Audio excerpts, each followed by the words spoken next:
بسم الله والحمد لله والصلاة والسلام على أشرف خلق الله محمد بن عبد الله صلى الله عليه وآله وصحبه وسلم تسليما كثيرا أما بعد.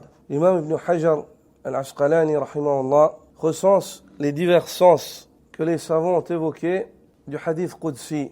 Lorsque le prophète sallallahu alayhi wa sallam dit qu'Allah le Très-Haut dit إلا الصيام وفي رواية إلا الصوم فإنه لي وأنا أجزي به. Si ce n'est le jeûne, il est pour moi et c'est moi qui en accorde la rétribution. Lorsque le prophète sallallahu alayhi wa sallam évoque dans ce hadith, le hadith de Abu Hurayra, كل عمل ابن آدم له وفي رواية يضاعف الحسنة بعشر أمثالها إلى 700 ضعف. Toute œuvre du fils d'Adam est pour lui et elle est multipliée. Chaque bonne action qu'il fait, elle est décuplée, elle est multipliée jusqu'à 700 fois. قال الله تعالى إلا الصوم وفي رواية إلا الصيام. Allah le Très-Haut a dit, si ce n'est le jeûne, dans une variante, إلا الصيام. Ces deux mots qui en langue française sont des synonymes. Mais dans la langue arabe, il y a une distinction entre ces deux-là. Les Arabes avant l'islam, le jeûne, الصوم, c'est le mot qu'ils employaient. وكلمة الصيام لم تكن مستعملة لديهم. Et le mot صيام, les Arabes ne l'employaient pas avant l'islam.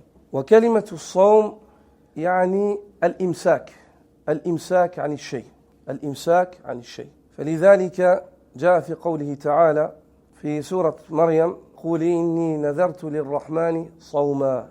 ويشرح يعني ما المراد بهذه الكلمة صوما هو الإمساك عن التكلم والحديث. إني نذرت للرحمن صوما فلن أكلم اليوم إنسيا. Le mot صوم, les Arabes l'employaient pour désigner une retenue, le fait de retenir quelque chose, et souvent c'est le fait de retenir la parole, Donc الصوم في لغة العرب الإمساك. Ensuite, صيام, c'est un imsak مخصوص, c'est une forme de retenue qui est précise, et c'est le jeûne des musulmans, de la sharia qu'Allah Azza wa Jalla a révélé à Muhammad sallallahu alayhi wa sallam. هو إمساك عن الطعام والشراب والشهوة من طلوع الفجر الصادق إلى غروب الشمس مع النية، وهذا يسمى صياما. قال الله تعالى يا أيها الذين آمنوا كتب عليكم الصيام كما كتب على الذين من قبلكم لعلكم تتقون. Le siyam, c'est une retenue aussi, mais une retenue qui est précise, spécifique, celle qui a été légiférée au prophète Muhammad sallallahu alayhi wa sallam, le fait de se retenir de la boisson, de la nourriture, ainsi que des rapports, depuis l'entrée de l'aube véridique, al-fajr as-sadiq, jusqu'au coucher du soleil, avec l'intention d'adorer Allah subhanahu wa ta'ala. C'est ce qu'on appelle siyam. Et cette langue arabe, subhanallah, la langue du Coran, c'est une langue qui est très forte dans l'expression. On voit que le premier, sawm, sad, waw, avec un soukoun, mim, cette forme-là, elle est plus courte, elle est plus brève, sawm. هو إمساك عن شيء لكن شيء بسيط يسير الكلام مثلا. من صيام صاد ياء ممدود بألف صيام تدل على أن هذا الإمساك زائد عن الإمساك الذي في كلمة صوم. سبحان الله، هذه من عجائب القرآن، البلاغة القرآنية. ما يأتي حرف زائد إلا للدلالة على معنى. Donc le mot صيام dans la langue arabe, ce mot-là, il veut aussi dire une retenue, mais avec plus de composantes, avec plus de règles, avec des choses qui sont dictées dans un temps précis, avec une situation, une intention précise. Siyam. Et chaque fois que vous trouvez le mot siyam dans le Coran, il désigne le jeûne qu'Allah attend de nous dans la charia, comme dans la kafara. Siyam, thalathati ayyam. La kafara de l'yamin, c'est pour celui qui ne peut pas nourrir 10 pauvres, ou alors les vêtir ou libérer un esclave, il jeûne 3 jours. Le mot siyam a été employé. Chaque fois, c'est le mot siyam qui a été employé lorsqu'on désigne le jeûne en fait des musulmans. Ça, c'est dans le Coran, cette distinction. Dans la sunna, des fois, le prophète sallallahu alayhi wa sallam, il a évoqué le mot sawm, et des fois, il a évoqué le mot siyam. Et tous les deux, l'un désigne l'autre, comme dans ce hadith. Illa sawm, illa siyam. D'accord, c'est un hadith qudsi. Ce hadith-là, toutes les œuvres du fils d'Adam sont pour lui. Elles sont multipliées. 10 ou bien 700, comme c'est venu dans le hadith. قال الله عز وجل, Allah le Très-Haut, puissant et majestueux, a dit إلا الصوم وفي رواية إلا الصيام. Si ce n'est le jeûne, فإنه لي وأنا أجزي به. Il est pour moi et c'est moi qui en accorde la récompense. Ibn Hajar relate et dit, n'est-ce pas que c'est Allah subhanahu wa ta'ala qui rétribue? C'est Allah qui donne la rétribution pour toute œuvre. Pourquoi est-ce que ici il a dit, il est pour moi et c'est moi qui en assure la récompense? Il évoque 10 paroles, rahimahullah. 10 paroles qui ont été évoquées par les érudits musulmans. Puis ensuite Ibn Hajar fait un tarjih sur ces paroles-là. Il dit la plus proche de la vérité c'est celle-là et celle-là, puis ensuite celle-là et celle-là sur les 10 paroles. La première, il dit أن الصوم لا يقع فيه الرياء كما يقع في غيره. Il dit à la base dans le jeûne, il n'y a pas de tentation comme il peut y en avoir dans les autres actes. Car tu jeûnes, personne ne te voit. Si tu fais un acte pour quelqu'un d'autre, lorsque cette personne s'en va, tu vas l'arrêter. Mais le jeûne qui est complété, tu l'as fait jusqu'au bout, tu l'as fait que pour Allah Azza wa Jal. Car personne ne t'a vu. Tu aurais pu rompre quand tu étais seul. Combien de fois dans la journée? La deuxième, dit-il, أن الأعمال قد كشفت مقادير ثوابها للناس تضاعف من 10 إلى 700 إلى ما شاء الله إلا الصيام فإن الله يثيب عليه بغير تقدير. Il dit, la deuxième raison, c'est que, pourquoi est-ce qu'Allah dit c'est moi qui rétribue alors qu'il rétribue aussi pour les autres œuvres? Pourquoi est-ce qu'il évoque le jeûne? C'est moi qui rétribue alors qu'il rétribue pour tout. Il dit ceci car les autres œuvres, Allah subhanahu wa ta'ala informe les fils d'Adam de la récompense qu'ils peuvent espérer, de 10 jusqu'à 700, jusqu'à plus, sauf le jeûne. Personne ne sait et personne ne peut s'imaginer la récompense qu'Allah réserve aux jeûneurs. La troisième, dit-il, أنه أحب العبادات إلى الله. C'est que le jeûne, c'est l'adoration qu'Allah aime le plus. On dit certains jurisconsultes. Parmi les adorations qu'Allah aime le plus, le jeûne, c'est l'adoration qu'Allah aime le plus. Et ceci n'est pas loin. Ce n'est pas loin de la bonne compréhension. Car le jeûne est composé de 2 choses. D'un attachement à Allah Azza wa Jal dans l'acte et d'un détachement du dunya. Car tu te détaches de choses qui sont essentielles. Il y a le zuhd et le yaqin dans le jeûne. Il y a le zuhd et le yaqin dans le jeûne. La conviction et l'ascétisme, le zuhd. Et le prophète sallallahu alayhi wa sallam dit Naja awwalu hadhihi al-umma bi-zuhd wal-yaqin. Le début de cette communauté a trouvé la réussite par le biais de l'ascétisme, du fait de se détacher du dunya, et du yaqin, du fait d'être convaincu. Par l'ascétisme, le détachement du dunya et la conviction ferme. C'est comme ça qu'ils ont réussi les sahaba. Naja awwalu hadhihi al-umma bi-zuhd wal-yaqin, dit le prophète sallallahu alayhi wa sallam. La quatrième raison, إضافة تشريف وتعظيم كما يقال بيت الله وإن كانت البيوت كلها لله. La quatrième raison, dit Ibn Hajar, il recense la parole de certains parmi les ulama lorsqu'Allah dit Innahu li, il est à moi. Wa ana ajzi bi.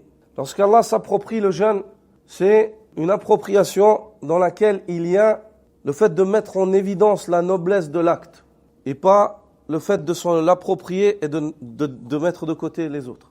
Comme on dit Baytullah pour la Kaaba, même si toutes les masajid sont Buyutullah.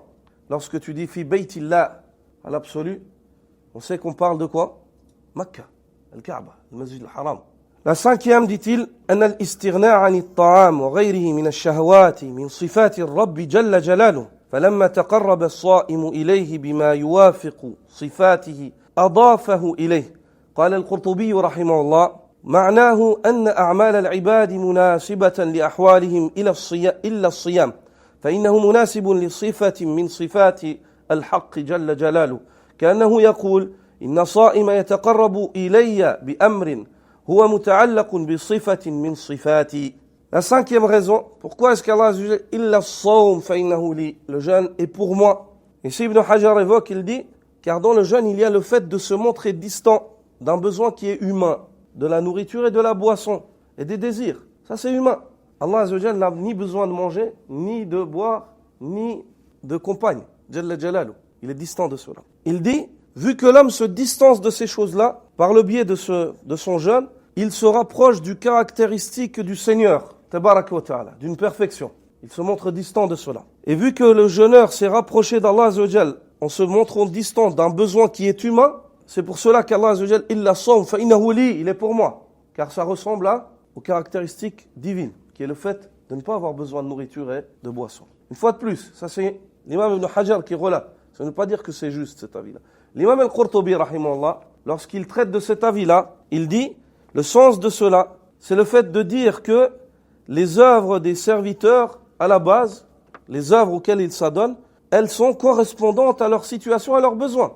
La salat, la zakat, ainsi de suite, le hajj, sauf le jeûne. Dans le jeûne, il y a quelque chose qui sort de la nature humaine. C'est le fait de se détacher d'un besoin qu'ils ont, qui est vital. Et vu que les hommes ont réussi à faire cela, Allah Azza wa Jal parle de cette adoration en disant « Innahu li » elle m'est propre. Le jeûne, il est propre à moi. C'est-à-dire que moi, je n'ai pas besoin de nourriture à la base. Ce n'est pas eux. C'est moi qui n'ai pas besoin de nourriture et de boisson. Eux, ils en ont besoin, ils ont réussi à se détacher. والسادس أن المعنى كذلك لكن بالنسبة إلى الملائكة لأن ذلك من صفاتهم. Le sixième avis, c'est le même que celui-là, mais par rapport aux anges. Le jeûne et le jeûneur par son jeûne a gagné le droit de ce privilège qu'Allah accorde en disant Innahu li, le jeûne est pour moi, car le jeûneur par cet acte-là, il ressemble aux malaïka. Les malaïka se nourrissent de l'adoration d'Allah subhanahu wa ta'ala. Et le jeûneur trouve sa nourriture dans la foi durant ses journées de jeûne, et il se détache par le biais du iman et du ihtisab de un besoin qu'il a, qui est la nourriture, at-ta'am wa sharab, al-shahwa. Al-sabi', la septième, annahu khalisun lillahi ta'ala.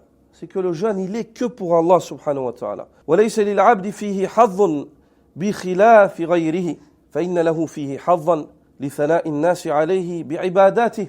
Le jeûne est que pour Allah. Il est exclusivement réservé à Allah. Ce que l'on veut dire par cela, et la différence entre ce point et le premier où on a dit il n'y a pas de riya, c'est que le jeûne, lorsqu'on dit qu'il est que pour Allah, c'est que le serviteur à la base, dans le dunya, il ne tire rien de son jeûne, à part la fatigue, la faim, la soif, n'est-ce pas? Il ne gagne ni un titre honorifique, comme par exemple lorsqu'il donne la zakat, celui à qui il la donne, à ses yeux, en fait c'est une personne qui lui a donné un fadl. Même si toi, en donnant la zakat, tu ne cherches pas cela. Mais lorsque tu lui donnes, aux yeux de cet homme-là, en fait, tu lui as accordé quelque chose. Tandis que dans le jeûne, il n'y a rien de tout cela. Il n'y a que la fatigue, il n'y a que personne ne le voit. Donc le jeûneur, dans le dunya, il n'a rien à tirer de son jeûne. الثامن أن الصيام لم يعبد به غير الله بخلاف الصلاة والصدقة والطواف ونحو ذلك. Le huitième point, c'est un point très intéressant. C'est que le jeûne, personne d'autre qu'Allah n'a été adoré par le jeûne. Les divinités qu'adorent les polythéistes, ils ne les adorent pas par le jeûne. Ils les adorent par la prière, la prosternation, le fait de faire des offrandes, le fait de faire du tawaf, d'invoquer, mais ce n'est pas connu chez les polythéistes, et ce n'était pas connu chez les polythéistes arabes, d'adorer leur divinité par le jeûne, par un imsak. Ça n'existait pas. C'est pour cela qu'Allah Azza wa Jalla dit « Innahu li » il est spécifiquement pour moi. التاسع, la neuvième, أن جميع العبادات توفى منها مظالم العباد إلا الصوم. La neuvième, c'est celle qu'on a évoquée l'autre soir, qui a été évoquée par Ibn Uyayna, rahmatullahi alayh, parmi les salafs, qui dit que tout acte d'adoration que tu fais, bonne action que tu fais, elle peut servir Yawm al-Qiyamah à payer les injustices que tu as faites. Ta salat, ta zakat, elle peut être employée Yawm al-Qiyamah pour régler tes injustices, tes dettes. Si ce n'est le jeûne, et c'est le sens du hadith, illa as-sawm fa innahu li wa ana ajzi bi. Comme dit Ibn Uyayna, quand viendra Yawm al-Qiyamah, Allah Azza wa Jal fera les comptes aux créatures et il prendra de leurs bonnes actions pour régler leurs mazalim, les injustices qu'ils ont commises, jusqu'à ce qu'il ne reste sur la balance que le jeûne. Allah dit illa sawm, si ce n'est le jeûne. Fa innahu li, il m'est exclusivement réservé. Wa ana ajzi bi, c'est moi qui en assure la récompense. Ça veut dire il n'est pas touché pour régler les mazalim. Il dit Ibn Uyayna rahmatullah alayh, Allah à ce moment-là règle les mazalim, les injustices que l'homme doit régler, puis il le fait entrer par le biais de son jeûne au paradis. العاشر, la dixième, أن الصوم لا يظهر فتكتبه الحفظة كما تكتب سائر الأعمال. Le jeûne n'est pas apparent. Certains parmi les ulama disent que même al-hafaza, qui inscrivent les œuvres, ils inscrivent les œuvres et leurs récompenses, ce qui est préparé. Sauf pour le jeûne, ils ne savent pas. Ils laissent à Allah. Personne ne sait si ce n'est Allah. Innahu li wa ana ajzi bi. Ça, c'est les aqwal. 10 aqwal qu'a ressorti al-Hafiz ibn Hajar rahmatullahi alayh. Puis il dit rahimahullah فهذا ما وقفت عليه من الأجوبة. Il dit c'est ce que j'ai trouvé comme réponse chez les savants musulmans par rapport à illa as-sawm فإنه لي وأنا أجزي به. Si ce n'est le jeûne, il est pour moi et c'est moi qui en assure la récompense. فأقربها إلى الصواب الأول والثاني. Les plus proches de la vérité sont la première et la deuxième. وأقرب منهما الثامن والتاسع وبالله التوفيق. Les plus proches de la vérité sont la première et la deuxième, et les plus proches après ces deux-là, c'est la 8e et la 9e. La première, c'est le fait que le jeûne est un acte d'adoration dans lequel il n'y a pas d'ostentation, car l'homme qui est ostentatoire, il arrête l'œuvre à la base, lorsqu'il n'est plus vu, tandis que le jeûneur qui complète son œuvre jusqu'au bout, il ne la fait pas pour autre cas qu'Allah Azza wa Jal. La deuxième, c'est que toutes les œuvres, on sait combien elles sont rétribuées, de 10 jusqu'à 700 et jusqu'à plus. Si ce n'est le jeûne, seul Allah sait combien il sera rétribué. La huitième, c'est que le jeûne, nul autre qu'Allah Azza wa Jal n'a été adoré par le jeûne. Il n'y a pas personne d'autre qu'Allah qui a été adoré par le jeûne, par ce jeûne-là sous cette forme. Puis, la neuvième, c'est la réponse d'Ibn Uyayna, c'est que tous les actes d'adoration, ils peuvent être employés pour payer les injustices que l'on a commises, si ce n'est le jeûne. Allah Azza wa Jal dit, quand il reste que le jeûne sur la balance, il la sawm, si ce n'est le jeûne. Il est intact, on n'a pas le droit de le toucher. Fa'innahu li, il est pour moi, il m'est réservé. Wa ana ajzi bi, c'est moi qui en assure la rétribution. Ibn Uyayna dit, Allah Azza wa Jal règle les mazalim pour son serviteur et yudkhiluhu bis-siyami al-jannah. Et il le fait entrer par le biais de son jeûne au paradis.